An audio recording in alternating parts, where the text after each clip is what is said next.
Hello and welcome to the Dressage Anywhere Podcast.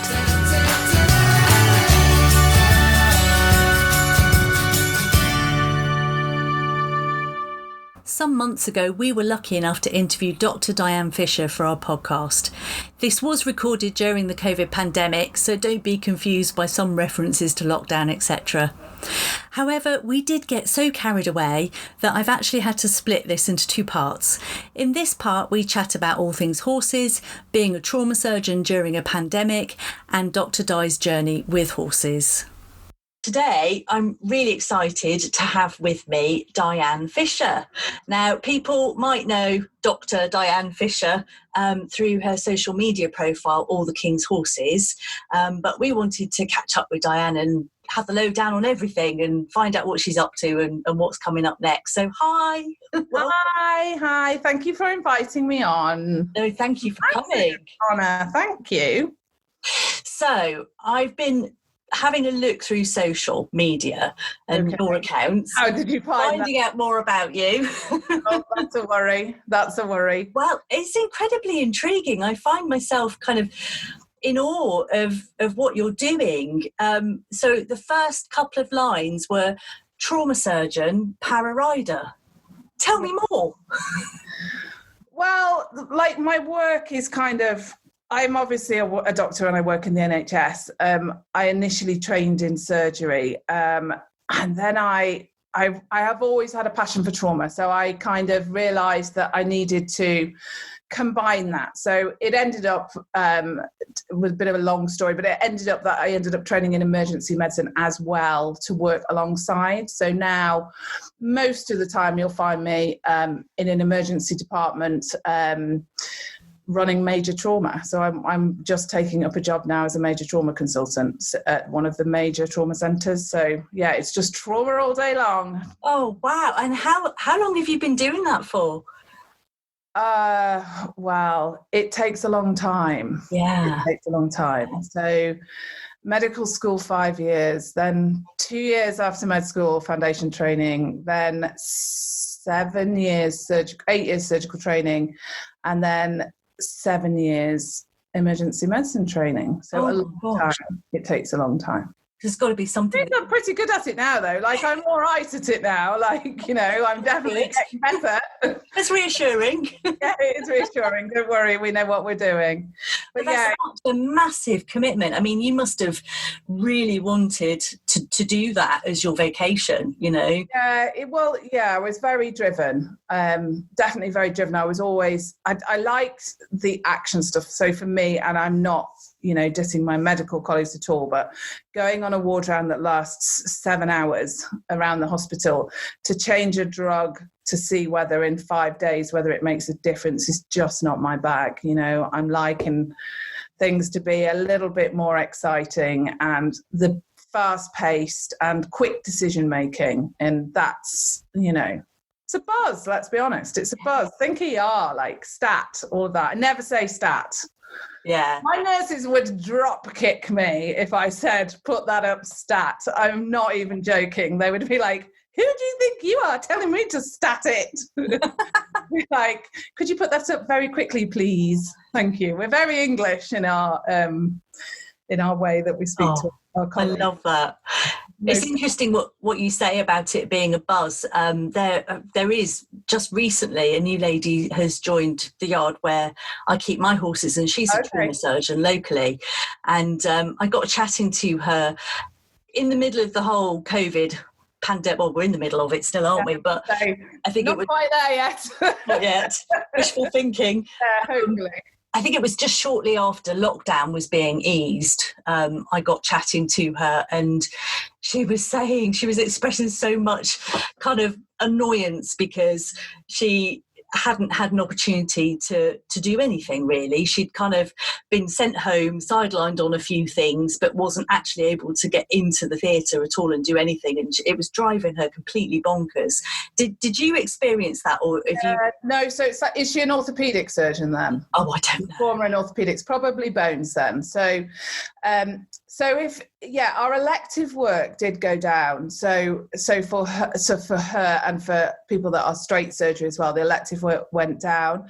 The number of major traumas went down just because people were at home and they weren't doing the normal silly things that we do. And there were less cars on the road and, you know, all of that sort of stuff. Things did go down. We were very lucky in that our cancer work continued. So my colleagues that are the cancer surgeons, they actually continued and there was no delay at all where I am. So we were very lucky in that. And I think that was pretty much nationally, but yeah, a lot of people redeployed to different areas. Obviously, we're just coming up to what we think might be a second spike where we're kind of in it, aren't we? Yeah. And people, I'm just starting to get emails through about potential deployment to Nightingale hospitals, etc. So I think, especially for the orthopedic guys, there was a lot of sidelined off because they just couldn't do their work. Like they couldn't do it. You know, but a lot of them will have been doing a lot of virtual work and prepping up and doing a lot of stuff behind the scenes. And then a lot of them actually went out, particularly for orthopedics, we had a lot of support from them. So they went out to the minor injury units and they were seeing people as though they were working within emergency medicine. So they were super supportive. Yeah. But I mean, look, if you're a surgeon, a straight surgeon, you want to operate. That's what you want to do. And if you get stopped from doing that, at least she had her horse, I guess. Bless her. There is that. Yeah, full appreciation for that. But yeah, so for us, but it didn't affect me because I do the two together. So sure. Just had less trauma, more respiratory. Yeah. So talk to me about moving away from kind of surgical stuff for a moment. I'm sure we'll come back to it. Yeah. But talk to me about the para rider element. What's yeah. So my journey with horses is not a kind of typical journey, I don't think, because I always feel a little bit on the back foot. So I didn't grow up around horses. I had access to horses and I learned to ride and I learned to do ballet and I learned to do all the other things. And I certainly wasn't my happiest when I was on a horse. And we loaned a couple of horses and then my dad's friend who was a surgeon bought a horse and bucked his wife off or something. So it was rotting in a field. So he kind of said, well, you know, your daughter can play with it if she likes. So I did quite a lot with that one. But I'd just never really, I'd learned enough to ride, but then I'd just ridden horses. It was never in a kind of, you know, you sit properly, you do this leg, this, you know, whatever. And then I just carried on and I carried on, you know, after I qualified, most people buy a car. As soon as they get a wage, I bought a horse. That's fair enough to me. Yeah. My car went like, you know, you turned the key, it got me to where I needed to be. I didn't need it to be shiny. But I had a lovely Irish draft horse called Harry, who was beautiful and looks very much like Siddy that I have now. So a dapple grey. He was just a dude. But yeah, so I had him and then I had an accident when I was camping on the Isles of Scilly and I severely damaged my lower left leg and I just have had so many operations. I've had an organ donation into the leg. I've had a bone very kindly donated by a family. So it's I feel that as a bit of not as a pressure, but I'm so grateful. I feel like I have to always do the best for them as well. Like I've got this little, I don't know whether it's a boy or a girl, but they're sat there on my shoulder and I'm like, I'll do it I won't waste this for you. I know what you've done for me, so I won't waste it. But yeah, so essentially I've ended up with quite a significant amount of nerve damage down the left side. And I can't feel my left bottom cheek. I can't feel my thigh particularly. I have no idea about my knee. I don't know whether my knee is straight, bent. I've got a little bit of feeling down near my big toes, so I can feel my toes, and sometimes I use that so that I know where my actual leg is. And then I wanted to sort of, you know, crack on with riding, but obviously it was a major problem. So then I kind of went back and I thought, well, maybe I actually need to learn how to ride properly. So dressage is the way forward. And flat work is the basis. And I know that's like heinous to my friends that are jumpers, but flat work is the basis of everything. It is. It is. And I just thought, look, I'm going to go for this dressage malarkey and have a go at it. Because if I can control that horse and put that horse exactly where and have it so with me that I can literally go, no, actually, I want you 0.5 centimetre slightly that way, then yeah, I probably could go out jumping again. No, I know they're not the same, but if I can have that control and that feel with the injury and work out where it is in a safer environment, then, you know, in theory, I should be able to go and do anything. So then I started the sort of heinous process of grading. I'm not a fan of the grading process. It's even harder at the moment, isn't it? With COVID, there's been so many. Well, I think grading, the process stopped at one point during. Yeah. I'm halfway through. Okay. Good 18 months in and halfway through, and just stopped. So do you have to be assessed, don't you? And yeah, so you initially you kind of fill out a load of forms, and then you have to get your medical evidence together. So obviously they've sent in my that then had to go to my surgeon, who released all of my MRIs, all of my medical notes, operation notes, everything. And then that goes off to a panel. And then the panel obviously don't sit every day. So then that goes to the panel, and then they make a decision about whether they think that potentially you are somebody that would need a physical assessment. Yeah. So they've agreed that, you know, there's clearly a problem and that they'll physically assess me. But then by the time that had happened, like literally COVID struck. So then we thought maybe September. Yeah. But no. And I mean, it's just up in the ether really at the moment.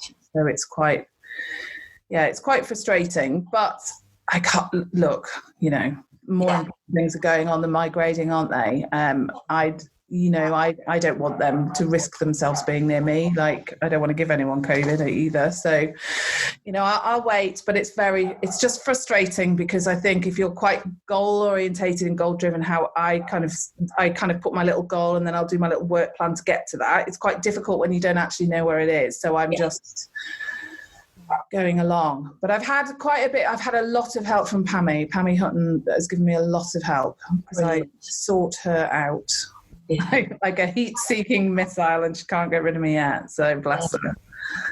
But, oh, that's really exciting. Yeah, but I went to Pammy because I'd seen her on you know, the Amiga Equine thing, the All Stars. Oh yeah. Seen her on All Stars, and I thought, I did say to my husband at the time, I'm going to be taught by that lady, and he was like, yeah, right. I was like, yeah, right. So yes, I am now. But she's a wealth of knowledge. Obviously, she's had so much experience with para riders. You know, she just is so helpful. So I use her. I don't use her, but I use her. I almost see her as like a consultant in my team. My training team is set up very much like a medical team. So she's kind of sat there at the top, and she gives a kind of yay or nay to the bits and pieces that I do in between seeing her. And then, you know, we're progressing nicely. So I'm really happy with how it's going. It's really good. So assuming that you get through the process, which you will, and you get your grading, do you know roughly what grading you might be? No, I don't. I find it's really complicated. And Pammy has in her head what she thinks I should be. And then I think it's really difficult, isn't it? Because you want to actually be as high up the gradings as you can, but because you don't want, it's a really weird situation to be in, because you don't want to be seen as this injury, and it focuses so much on what you can't do, which it has to, and I'm not criticizing that at all. It has to make sure people are in the right bit. But your whole focus as somebody that is challenged in whatever way, who's then still got back on a horse, is somebody that's so driven and focused on what you can do. Yeah, absolutely. It's really weird. Yeah, the whole RDA slogan springs to mind. It's what you can do that counts. Massively. Absolutely right. Yeah, it's but yeah, so honestly, hands up, I've no idea. Yeah. I have no idea. But I find with my stuff, I've worked so hard at getting to be the best I can be that a lot of the time people won't realise that there's any problem at all. And they'll kind of be, well, you don't look like you've got any problem at all. And I get a bit of grief for that. And I get a bit of grief for that online. And that's quite upsetting.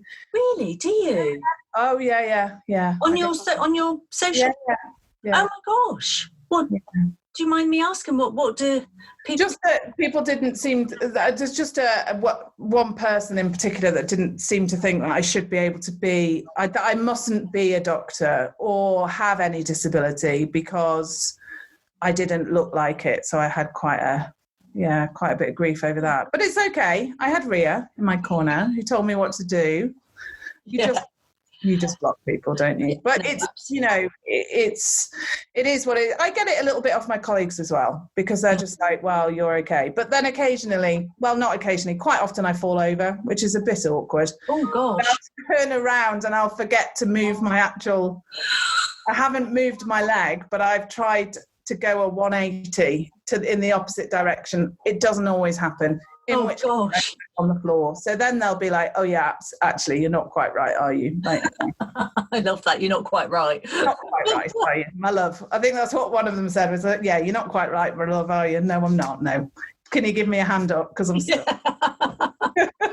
Luckily my hands are okay, so that's all right. My brain's working, so I'm good. I'm just not always upright. Oh, well, good luck with all of that process and keep us informed. You just reminded me, we do have on Dressage Anywhere the BD Para Equestrian competition. It's only the bronze test though that we're able to run, but we have them for all grades. So when you get your classification, let me know.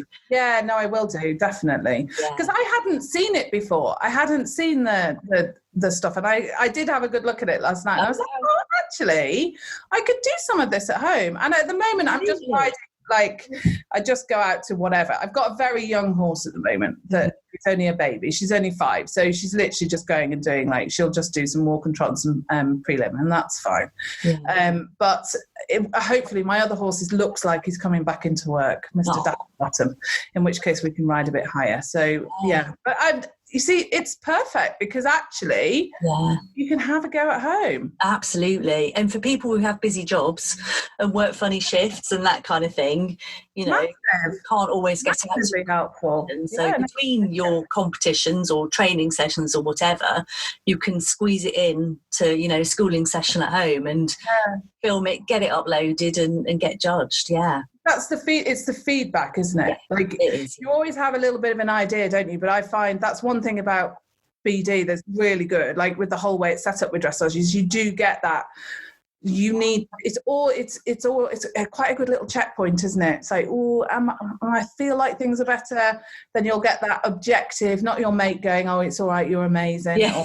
Or the other side of people that are like, oh no, it's awful, you're dreadful. Yes. You just get that balanced view of, this is going really well, work on this. And it's absolutely. I mean, at the end of the day, the judge wants you to succeed. You're riding down the centre line and they want you to achieve something and do something great. And, they don't like pointing out where there might be mistakes or errors or whatever, but they have to. But it's just a way of, like you say, getting that balanced view, understanding what the judge is looking for at that level, and getting some feedback that you can work on for next time. Exactly.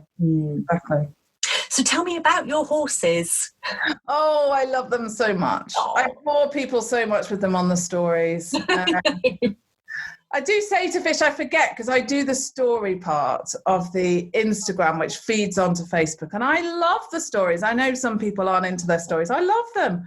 But so I have 3 horses and a pony that is my stepdaughter's, who's just having the winter off now because he's had a summer of lockdown and being ridden, and he's most put out about that. Typical naughty Connie he is. So I have 3. My first one is Wynn, who's in work at the moment. She is a 5-year-old Irish cob, just a mix of who knows what. And she's a dude. She's amazing. She's so good. She's got lovely paces. She's got a really lovely, great big canter, which makes the school feel tiny. And she's got the walk of the Allegro, bless her. She's got a really big, beautifully rhythmic walk. And her trot's all right, but I'm not too bothered about it. Like, we work on that. So she's just doing prelim intro stuff, just getting her out and about. A little bit worried that we haven't been able to get her out and about enough because she's young. I have hacked her a little bit. My roads are not great. And I was really aware of the riding thing. Yeah. I've said online, I mean, I would probably get shot down by my bosses, but if you're capable, I'd rather you rode quietly, not learning how to jump if you can't jump, but, ride quietly within your own capabilities than give us a load of trauma patients as soon as you're allowed to get back on a horse. That's nuts. Yeah. Do you know what I mean? So I don't have I'm probably the worst person for advice on that because I said ride. Yes. Well, I think most people were really sensible, to be honest. I mean, we had to shut down Dressage Anywhere for a month. Just because it was... But you did your hobby horses, didn't you? That was amazing. That's such a good idea. We need to do that every year, I think, because it was an absolute scream.